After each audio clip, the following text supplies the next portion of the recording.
Hi guys! Hello para to sa lahat ng Gemini. Gemini, welcome dito sa aking channel. Welcome sa Kapalaran 888. Alamin natin kung anong messages, vibration, gabay energy para sa lahat ng Gemini. This is July, general reading.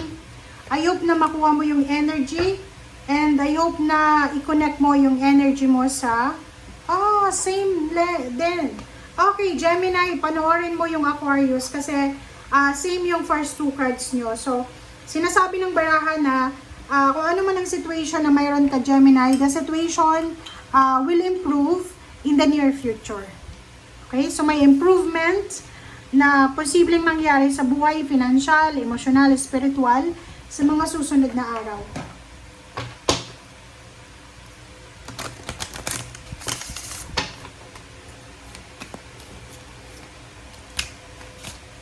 Okay.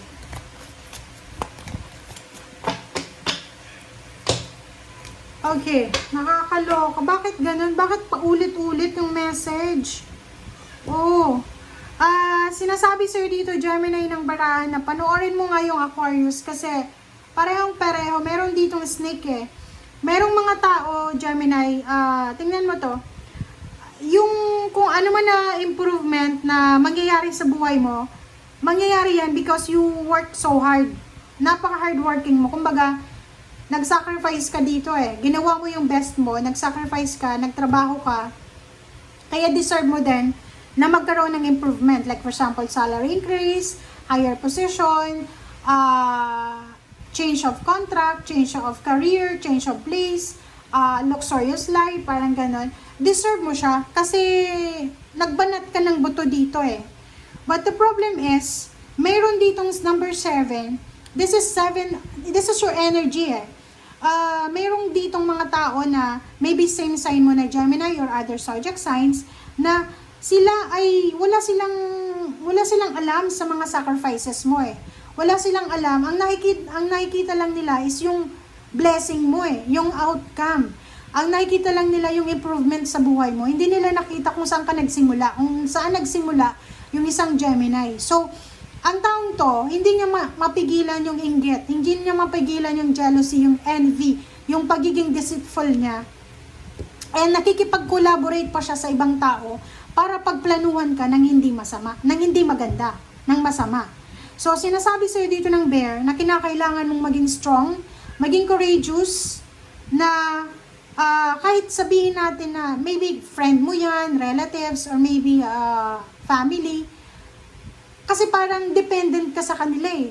It's either this is your relationship, this is your best friend, siblings, parents, or kung sino man siya na pinagpaplanuhan ka niya ng hindi maganda. It's because dependent ka sa kanila. Alam nila na hindi ka mabubuhay without them.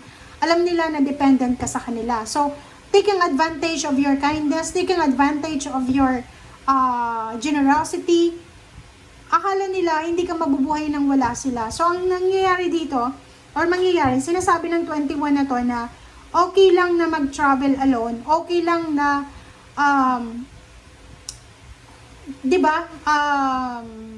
mag-adventure ka alone, kaysa makisama ka sa mga taong hindi mo alam kung kailan ka nila ibabackstab or kung kailan ka nila itatraitor.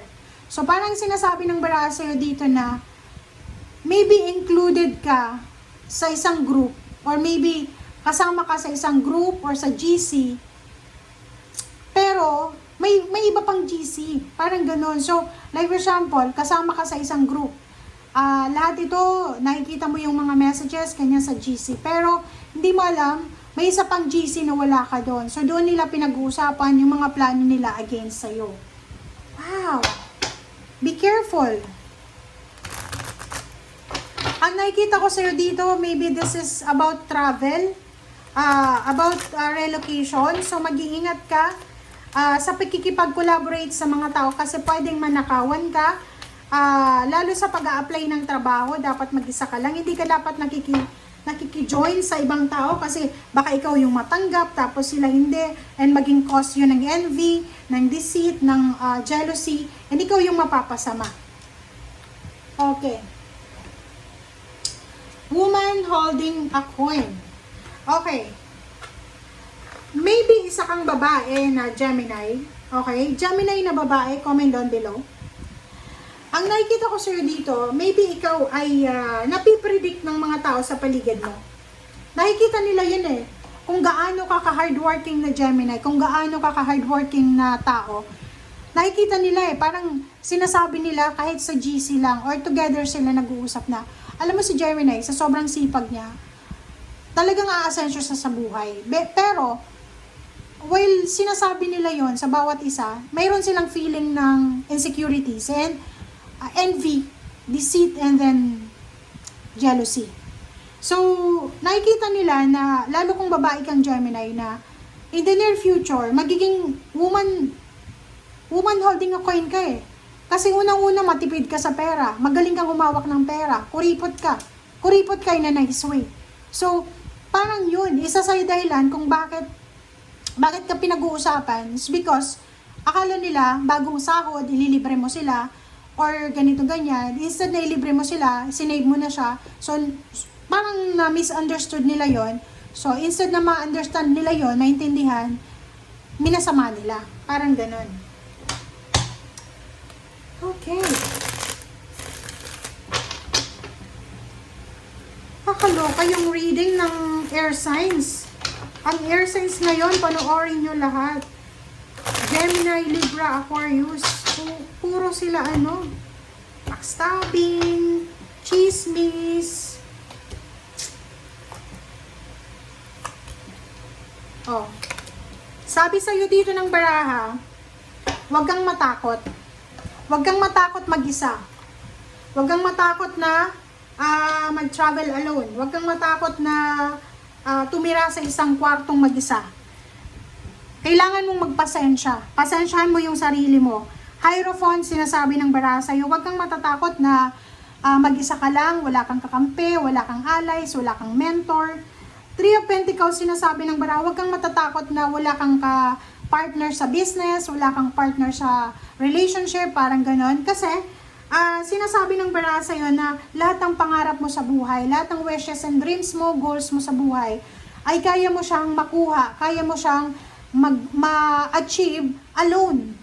Okay? So, ibig sabihin, yung the star na to, nakatadhana to, na ma-achieve mo siya without collaborating, without partnering, alone, kaya mo siyang makuha.